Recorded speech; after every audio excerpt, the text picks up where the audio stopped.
phân bộ người tiêu dùng và thương mại của ANCAT phân xử các đơn xin của chủ nhà, thương nhân và công ty bảo hiểm về công trình xây cất nhà cửa khi số tiền đòi bồi thường dưới $500.000.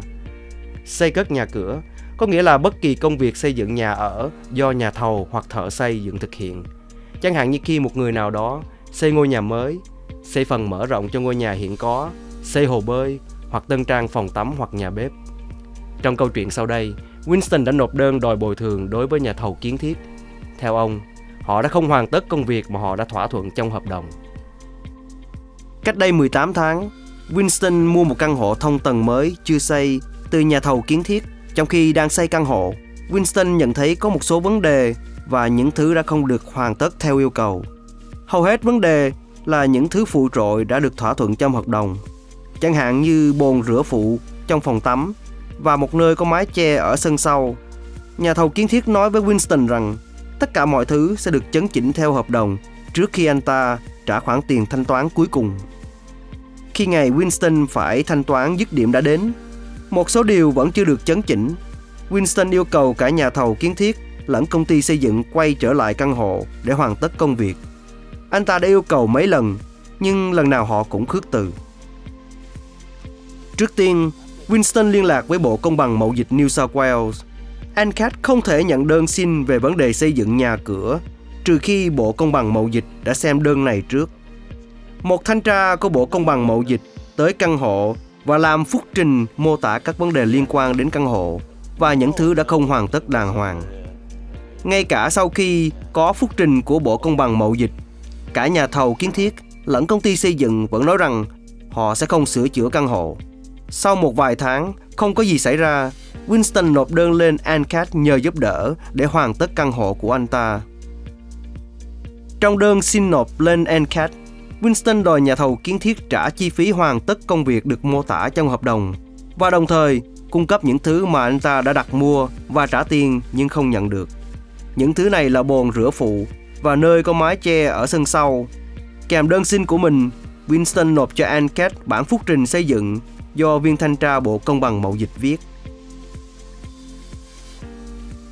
ANCAT định ngày phiên xử sơ khởi mà Winston phải đến dự. Mục đích của phiên xử sơ khởi là để trình bày vụ tranh chấp là gì và để báo cho các bên biết họ phải cung cấp những thông tin gì cho nhau và cho tòa tài phán. Các giấy tờ này có thể là tờ khai nhân chứng, bản phúc trình của các chuyên viên, hình ảnh và các giấy tờ khác có thông tin về những gì đã xảy ra.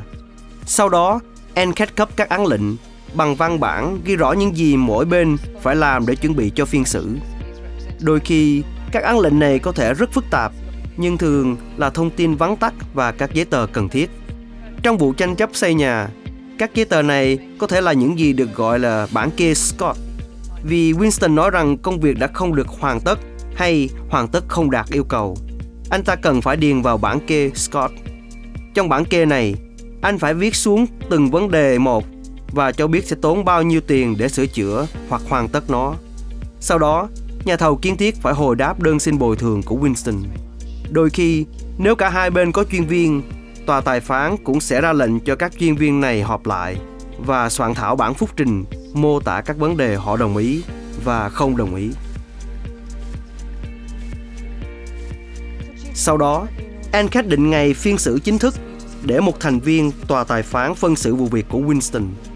Trong phiên xử, Winston được yêu cầu trình bày câu chuyện của mình và sau đó luật sư của nhà thầu kiến thiết sẽ chất vấn.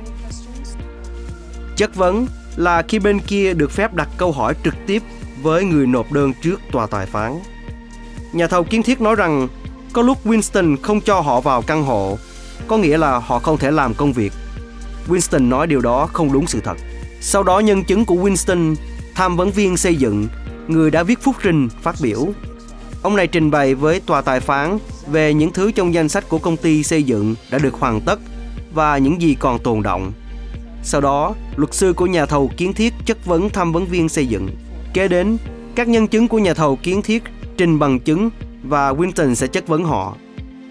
Vào cuối phiên xử, thành viên tòa tài phán chấp nhận bằng chứng của Winston và nói rằng nhà thầu kiến thiết đã không cung cấp đủ bằng chứng để phủ nhận đơn xin bồi thường của Winston.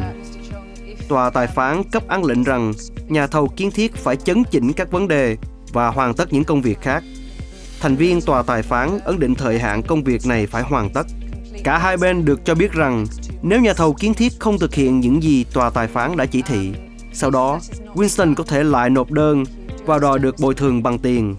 Số tiền này sẽ bằng với chi phí công việc xây dựng do người khác hoàn tất. ANCAT có thể phân xử tất cả các vụ việc liên quan đến công trình xây dựng nhà ở khi số tiền đòi bồi thường dưới 500.000 đô la. Nhưng xin nhớ rằng, trước tiên, quý vị phải nộp đơn lên Bộ Công bằng Mậu Dịch New South Wales. Quý vị có thể gọi cho họ qua số 133220 để được biết thêm thông tin. Sau đó quý vị có thể nộp đơn lên ANCAT trực tuyến hoặc điền đơn xin liên quan đến xây dựng nhà cửa. Muốn biết thêm thông tin, xin vào trang mạng www.ncat.nsw.gov.au.